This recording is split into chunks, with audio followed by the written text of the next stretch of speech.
How the budget allocated fund to the urban development. यहाँ पे देखिएगा कि अर्बन डेवलपमेंट के लिए जो हमारा इस बार बजटरी एलोकेशन है 96,000 करोड़ है, पिछली बार से ज़्यादा है। लेकिन बजट जो चाहिए अर्बन डेवलपमेंट के लिए, क्योंकि अर्बन एरिया में ही सब कुछ, मानिए अभी क्या हो रहा है, अर्बनाइजेशन हो रहा है, अर्बन एरिया में ही मेन डेवलपमेंट चाहिए। आप ट्रांसपोर्टेशन का देखिए, आप इलेक्ट्रिसिटी का देखिए, आप अगर पब्लिक जो हेल्थ है ये सब का भी देखिए, तो कहीं ना कहीं अर्बन एरिया में नीड है। नहीं, आपको स्लम एरिया को रिनोवेट करना है, वहां पे भी कहीं ना कहीं पैसे की जरूरत होती है। तो उस हिसाब से जितने पैसे जरूरत होता है उसके उतना नहीं दे पा रहे हैं जितनी नीड है, ठीक है। और इसीलिए हम हर जगह देख रहे हैं कि अर्बन एरिया में आप कहीं ना कहीं स्लम एरियाज जो है वो कहीं ना कहीं उनकी स्थिति बहुत खराब है।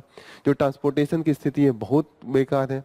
जो पब्लिक ट्रांसपोर्टेशन का आपको कहीं दिखेगा कि ये साइकिलिंग के लिए अलग पाथ हो गया, ये पैदल लोगों चलने वाले लोगों के लिए, ये सबसे क्या है, एक्सीडेंट बढ़ेगा।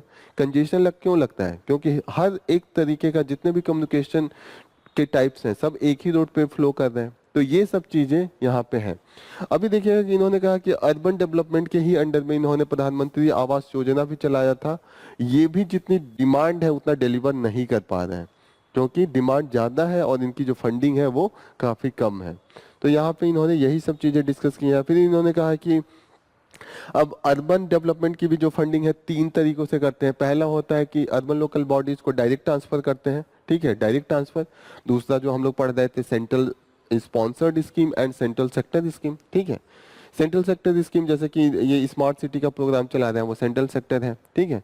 तो यहाँ पे आप देखिएगा कि उसमें भी जो नीड होता है कि आप स्टेट को इतना पैसे देने होते हैं, वो ये लोग डीले करके देते हैं या बैकलॉग में रखते हैं। तो वहाँ पे भी चीज़ें कंप्लीट नहीं हो रही हैं जितनी ये लोग डिमांड में रहता है। तो यहाँ पे ये सब चीज़ का डिस्कशन किया हुआ है।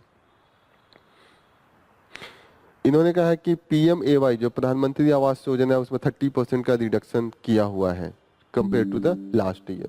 और इन्होंने ओवरऑल जो एम है वो बढ़ा दिया है, तो वो भी होना मुश्किल ही लग रहा है। तो यहाँ पे एक क्वेश्चन हम इस पे लिख सकते हैं कि critically analyze the trend in the budgetary allocation for the urban development in India. How does the recent budget reflect the government's priorities regarding urban infrastructure and local governance? आप भी लिख लीजिए, मैं हिंदी वाला इसका दे दूंगा।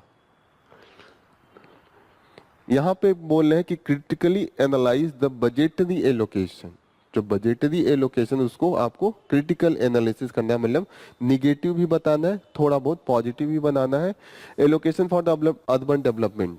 फिर बोला है how does recent budget reflect the governments priorities regarding urban infrastructure and local governance.